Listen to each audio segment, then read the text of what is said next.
할렐루야. 하나님의 크신 은혜가 오늘 주예전에 나오신 여러분과 또 하나님의 말씀을 듣고 은혜 가운데 살기를 소망하는 모든 성도들 위해 함께 하시기를 간절히 바랍니다. 오래전 영화 가운데 아마데우스라는 영화가 있었습니다. 모차르트와 살리에르라는 두 사람에 관한 영화입니다. 영화를 보면 궁중 악장이자 음악적 재능이 많았던 살리에르가 천재 음악가였던 모차르트를 부러워한 나머지 모차르트를 질투하고 시기하게 되었고 결국에는 모차르트를 죽이고 말았다는 이야기입니다. 열등감과 질투가 얼마나 무섭고 비극적인 결말을 낳게 되는지를 우리에게 깨우쳐주는 영화입니다. 열등감이란 말의 사전적인 의미는 자기를 남보다 못하거나 무가치하게 낮추어 평가하는 마음이라고 합니다. 어떤 사람은 다른 사람과 비교하여서 자신의 키가 작음을 늘 안타까워하는 사람이 있고, 또 어떤 사람은 용모, 또 어떤 사람은 배움, 어떤 사람은 가지고 있는 물질 때문에 많은 사람들을 앞에서 주눅들어 행동할 때가 있습니다. 어쩌면 거의 대부분의 사람들은 들키지 않아서 그렇지, 또는 그것을 잘 극복해서 그렇지 열등감을 하나 둘씩 다 가지고 있다고 합니다. 그런데 우리 주변에서 열등감을 느끼는 사람들은 세 가지의 그 행동으로 나타난다고 합니다. 첫째는 회피 또는 도피적인 행동입니다. 사람들을 의식한 나머지 행동이 위축되거나 또는 사람들의 만남을 피한다는 것입니다. 사람들과의 미팅이나 모임 등을 피하거나 또 싫어합니다.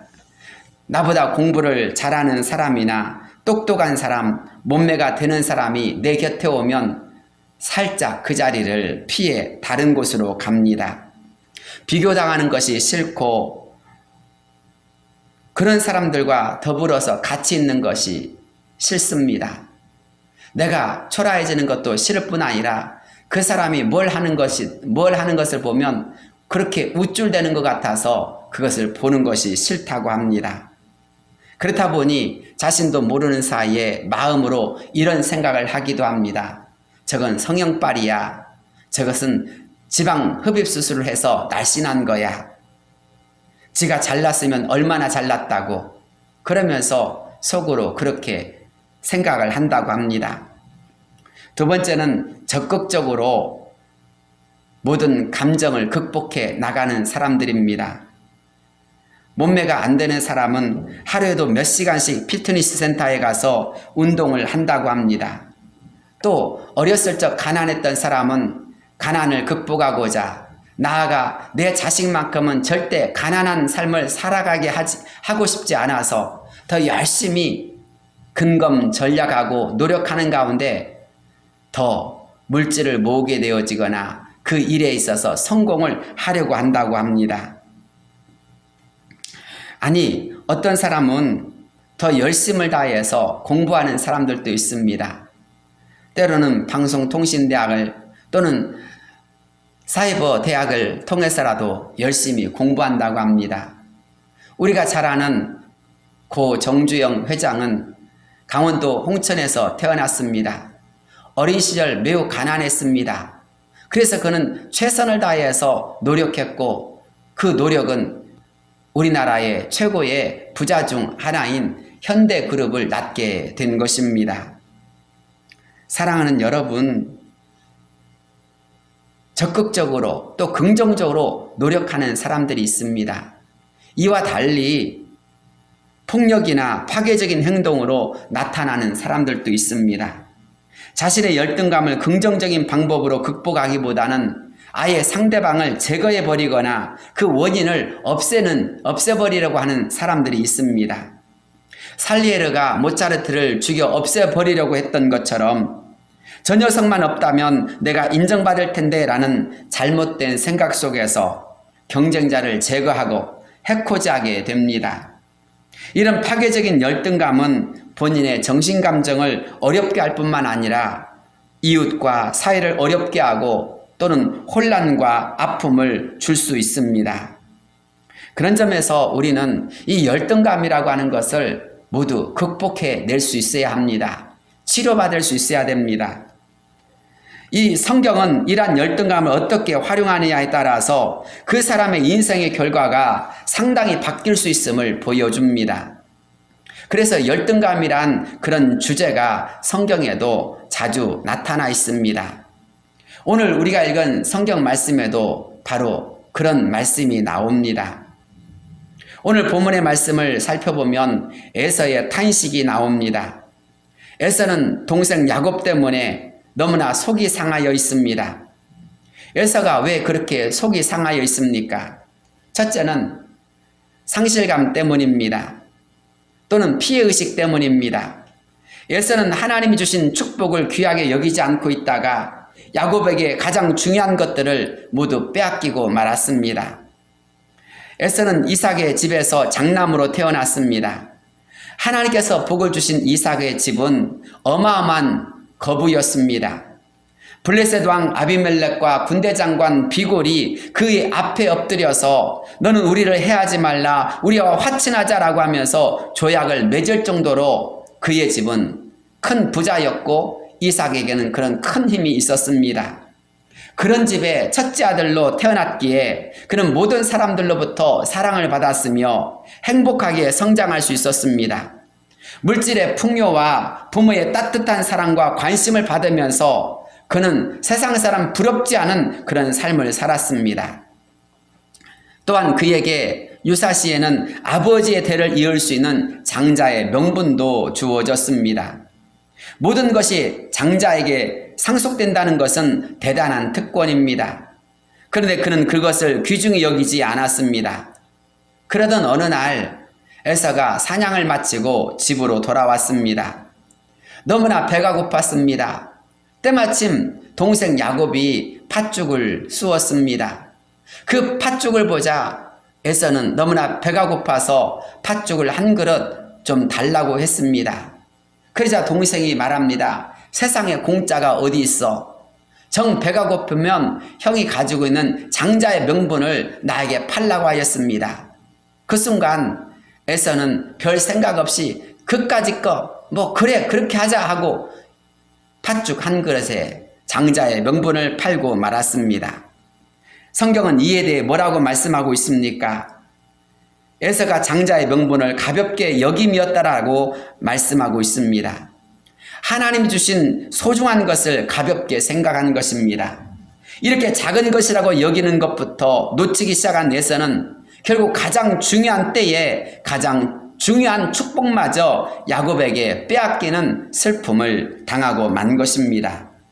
36절을 읽어보면 에서가 이르되 그의 이름을 야곱이라 함이 합당하지 아니하니까 그가 나를 속임이 이것이 두 번째니이다. 전에는 나의 장자의 명분을 빼앗고 이제는 내 복을 빼앗았나이다. 또 이르되 아버지께서 나를 위하여 빌 복을 남기지 아니하셨나이까.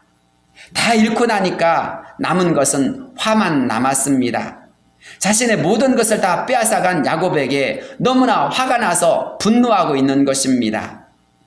두 번째, 에서는 기회를 모두 놓치고 말았습니다. 그를 위해 부모도 이제 더 이상 아무것도 할 수 없는 지경에 이를 정도로 그는 가장 중요한 타이밍을 모두 놓치고 말았습니다. 기회라고 하는 것, 그것은 언제나 있는 것이 아닙니다. 그렇기 때문에 기회가 있을 때 그것을 소중히 여겨야 하고 그것을 지킬 수 있어야 되고 그것을 내 것으로 만들 수 있어야 합니다. 에서는 태어나면서부터 붉고 용모가 매우 아름다웠습니다. 남성미가 흘렀습니다. 에서는 장성하여 익숙한 사냥꾼이 되었습니다. 그래서 그는 들 사람이 되었습니다. 그는 늘 사냥감을 쫓아다녔고 들에서 살다시피 하였습니다. 특별히 아버지인 이삭은 에서가 사냥해 온 그 짐승을 가지고 별미를 만들어주면 매우 맛있게 먹었습니다. 그런데 에서 역시 그런 아버지가 기뻐하는 것을 보자 사냥을 취미 삼아 했다가 그것을 직업으로 삼기 시작했습니다. 결국 이것이 화근이 되고 말았습니다. 가장 중요한 때에 그는 배움의 기회를 놓치고 말았기 때문입니다. 그는 젊었을 때 최선을 다해서 부모로부터 교육을 받아야 했습니다. 세상을 어떻게 살아가야 할지, 또 하나님을 어떻게 섬겨야 될지 잘 배워야 했습니다. 그러나 그는 세상을 살다 보니 어느 순간 배움에 대해, 인생에 대해 진지하게 생각하지 못하는 그런 자가 되고 말았습니다. 결국 아브람과 이삭으로 이어지는 축복의 통로에서 그는 멀어지고 말았습니다. 하나님을 모르는 불신앙의 민족 중에 하나인 에돔 족속의 선조가 되고 말았습니다. 가장 복받은 집에서 태어났지만 그는 가장 중요한 복을 놓치고 만 것입니다. 그런데 그보다 더 안타까운 일이 무엇입니까? 그를 도와주는 사람이 아무도 없었다라는 것입니다. 가장 중요한 때가 있었음에도 불구하고 가장 중요한 때에 그를 도와줄 사람이 그의 곁에는 아무도 없었습니다. 야곱을 한번 생각해 보십시오. 야곱은 가장 어려운 순간임에도 불구하고 어머니가 목숨을 걸고 야곱을 도와주지 않습니까? 야곱이 아버지 이삭으로부터 축복을 받을 수 있도록 어머니가 나서서 도와주지 않습니까? 그러나 에서는 그렇지 못했다라는 것입니다. 이 얼마나 안타까운 일입니까?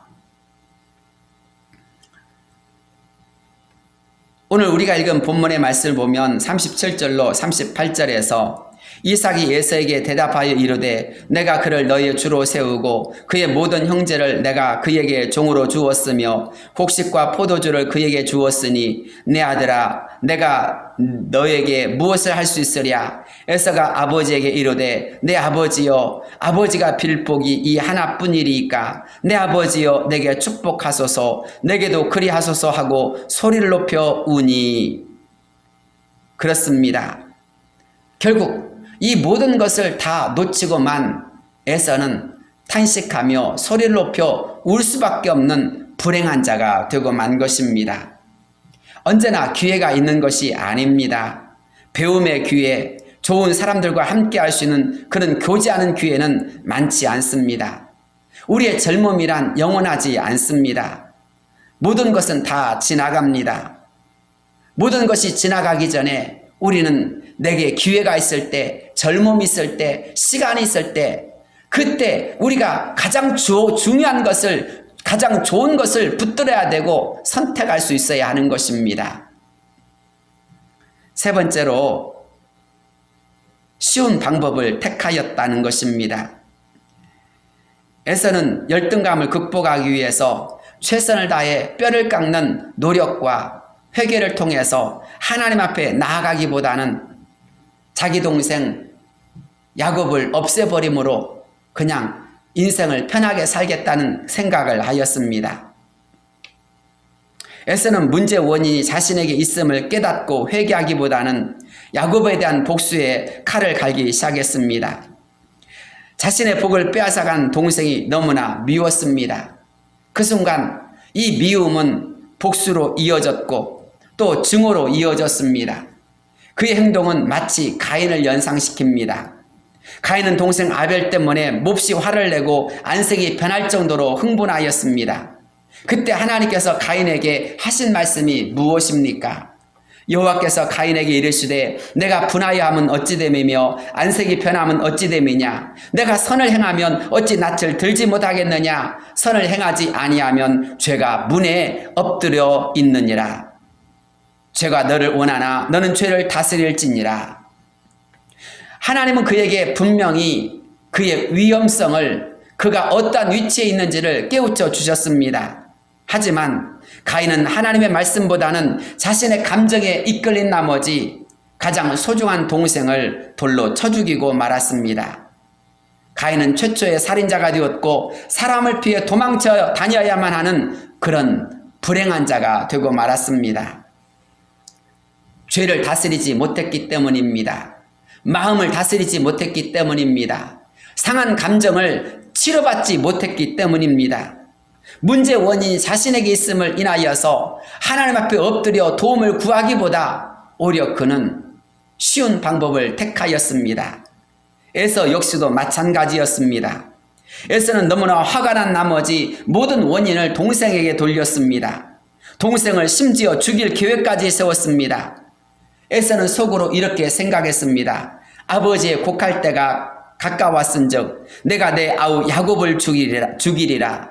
이 얼마나 무섭고 또 안타까운 말입니까? 상한 마음이 바르게 치유되지 못하면 이런 결과가 나오는 것입니다.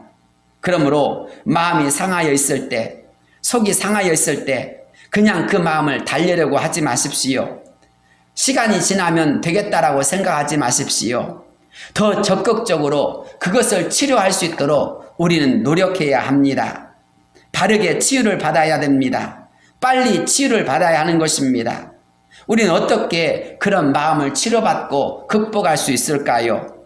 먼저 감사할 수 있는 것을 찾아봐야 합니다.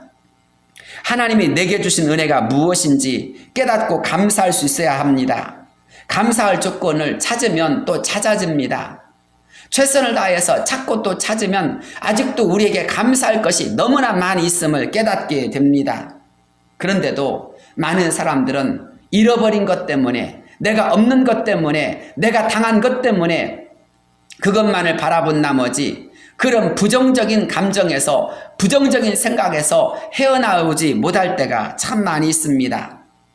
사랑하는 여러분, 우리가 그나마 건강한 것이 얼마나 감사합니까?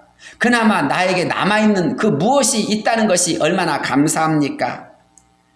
두 다리가 멀쩡하고 눈이 멀쩡하고 운전하고 다니는 것, 내가 어디든지 다닐 수 있다는 것, 아직도 나에게 자유가 있고 힘이 있다는 것이, 또 우리의 가족들이 있다는 것이 얼마나 감사합니까? 그런 점에서 감사할 거리를 찾아보십시오. 우리의 마음속에 있는 슬픔이, 상처가 극복되는 것을 깨닫게 되어집니다. 어떤 한 집사님이 계셨습니다. 교회에서 목사님이 범사에 감사하십시오라는 설교를 하자 그 집사님은 그래, 내가 감사해야지 하고 생각을 하였습니다.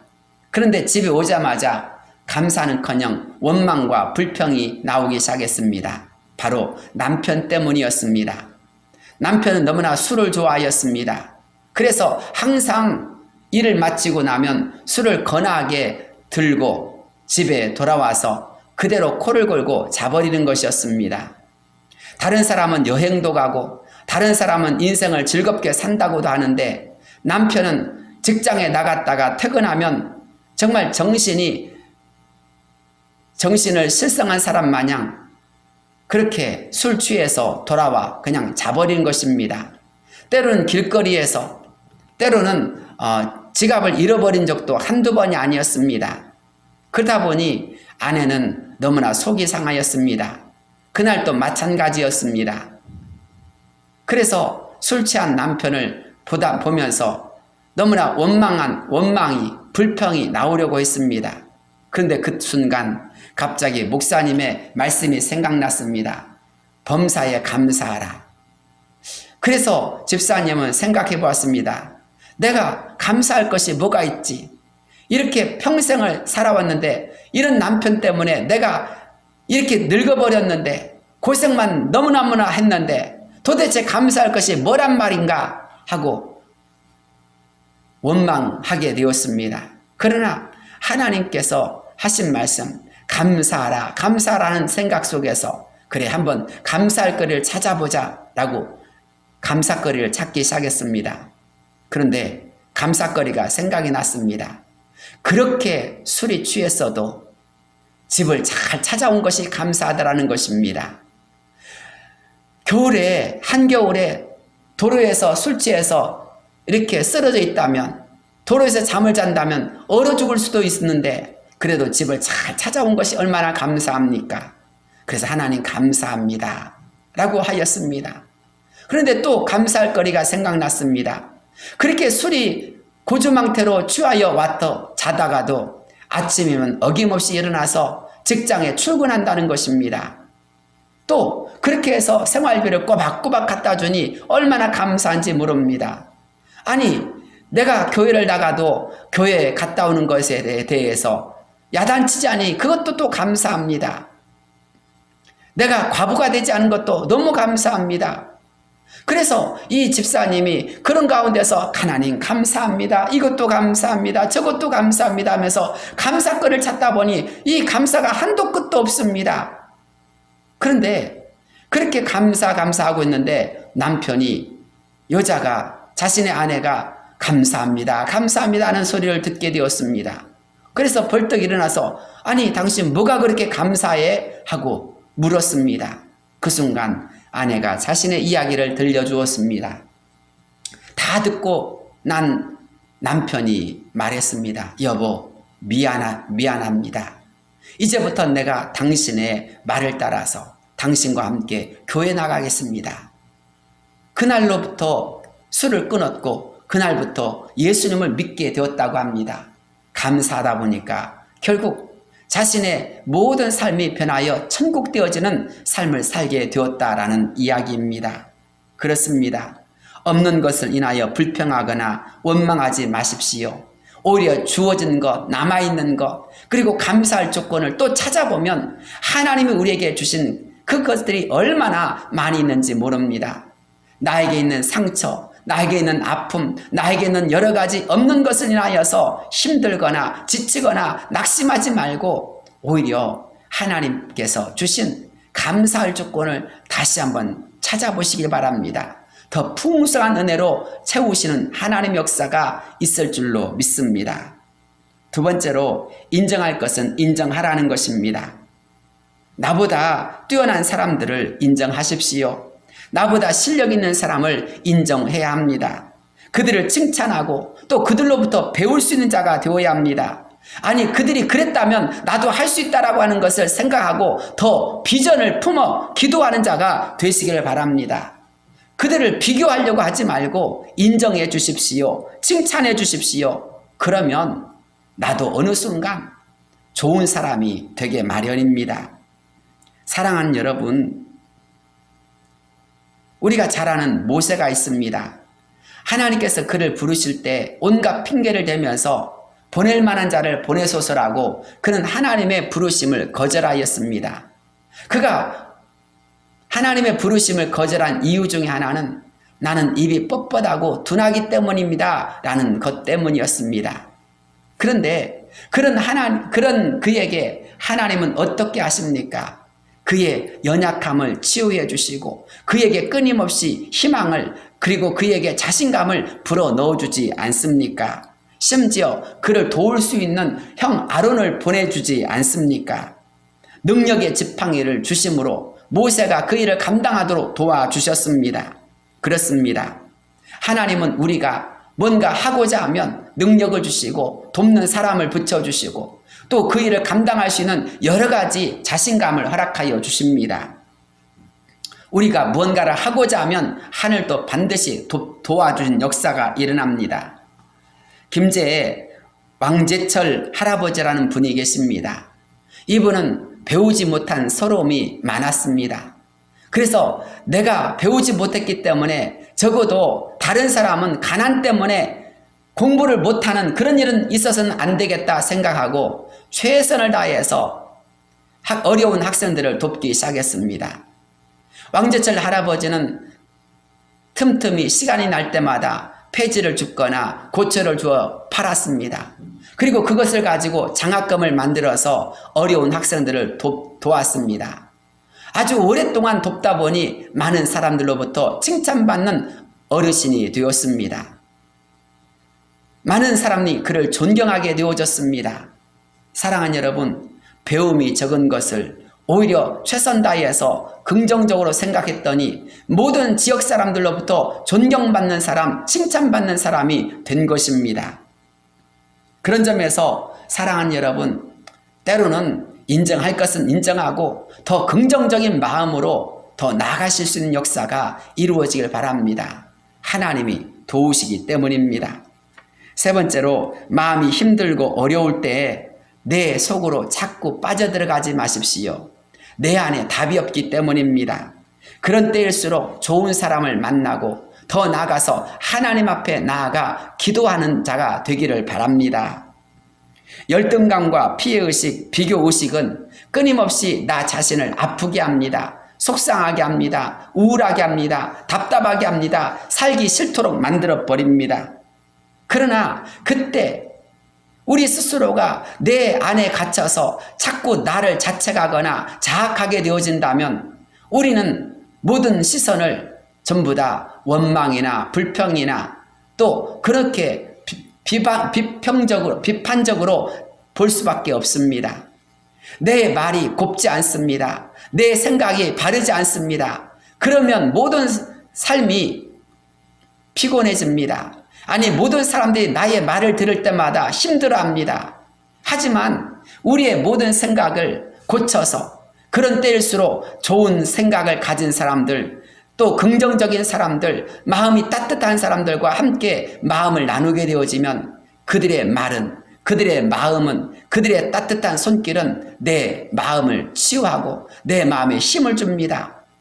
어느 순간 내 마음이 용기를 얻게 되고 내 마음이 힘을 얻게 되는 것을 느낄 수 있습니다. 만약 다른 사람들로부터 내 마음을 들키기 싫다면 하나님께 나아가서 기도하십시오. 하나님, 제가 이것 때문에 너무나 속이 상합니다. 하나님, 내가 이럴 때 어떻게 하면 좋습니까? 라고 하나님께 구하십시오. 하나님을 의지하면 하나님이 여러분의 기도를 들으시고 여러분에게 더 놀라운 은혜와 평강을 주실 것입니다. 우리가 잘 아는 시편 121편 1절 말씀을 보면 내가 산을 향하여 눈을 들리라. 나의 도움이 어디서 올고 나의 도움이 천지를 지으신 여호와께서 온다라고 하였습니다. 물론 내가 열심을 다했는데도 다른 사람들이 각종 악한 방법을 사용하여서 나를 힘들게 하기도 하고 어렵게 할 때도 있습니다. 그런데 이에 대해서 시편 37편 1절부터 4절까지의 말씀을 통해 다윗은 우리에게 뭐라고 말씀하고 있습니까? 악을 행하는 자들 때문에 불평하지 말며 불의를 행하는 자들 시기하지 말지어다. 그들은 풀과 같이 속히 배임을 당할 것이며 푸른 채소같이 쇠잔할 것이미로다. 여호와를 의뢰하고 선을 행하라. 땅에 머무는 동안 그의 성실을 먹을거리로 삼을지어다. 또 여호와를 기뻐하라. 그가 내 마음의 소원을 내게 이루어 주시리로다 라고 하였습니다. 그렇습니다. 악을 행하여서 우리를 어렵게 하는 사람이 있습니다. 불의를 행함으로 말미암아 정말 잘 나가는 사람들이 있기도 합니다. 하지만 그런 사람들 때문에 불평하거나 그런 사람을 시기하지 말라고 합니다. 왜 그렇습니까? 가봤자 오래가지 못한다는 것입니다. 그리고 그들의 불의함은 결국은 자신에게도 모든 사람들에게도 덕스럽지 않게 되어지고 특별히 심판날이 있다라는 것입니다. 우리가 해야 될 일은 무엇입니까? 하나님을 그럴수록 의지하고 우리가 더 선을 행하는 것입니다. 바른 길을 가는 것입니다. 오직 하나님을 의지하는 가운데서 우리가 이 땅에 살아가는 가운데 성실하게 살아간다면 하나님께서 반드시 신원해 주신다는 겁니다. 그런 점에서 우리는 모든 것을 하나님께 맡기고 하나님을 기뻐하는 삶을 살아가야 합니다. 그러면 하나님께서 우리의 소원을 이루어 주신다라고 하였습니다. 사랑하는 여러분, 혹시 여러분이 무엇인가 간절히 소망했는데 그 소원을 이루지 못함으로 인하여서 특별히 그 누군가 때문에 피해를 입었거나 그 누군가 때문에 상처를 입었거나 그 누군가 때문에 너무나 마음이 힘들어진 경우가 있습니까?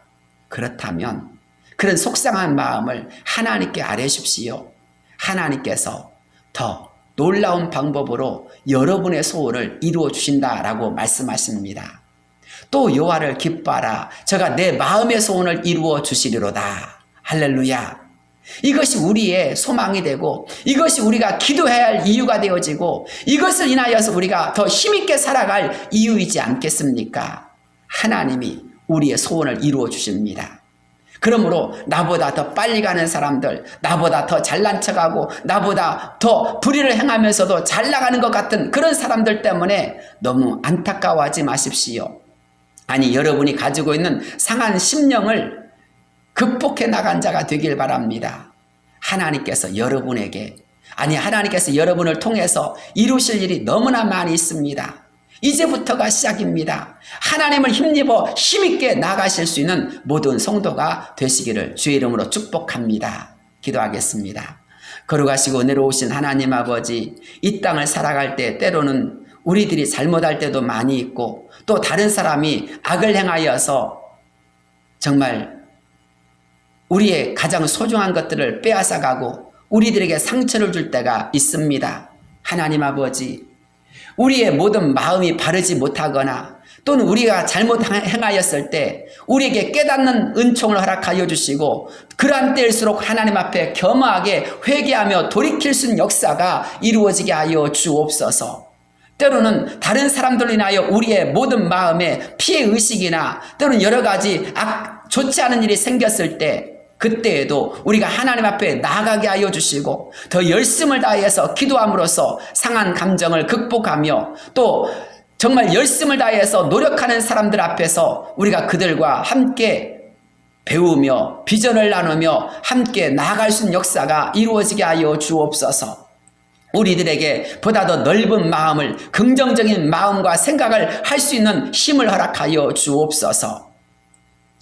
하나님의 은혜 가운데서 2021년 보다 더 힘있게 살아가는 우리 모든 성도들이 되어져서 날마다 하루하루가 기적과 감사와 기쁨의 삶, 의의 열매가 넘치는 삶이 되게 하여 주옵소서. 이 하루를 우리에게 허락하여 주신 하나님께 감사를 드리오며 예수님의 이름으로 간절히 기도드리옵나이다. 아멘.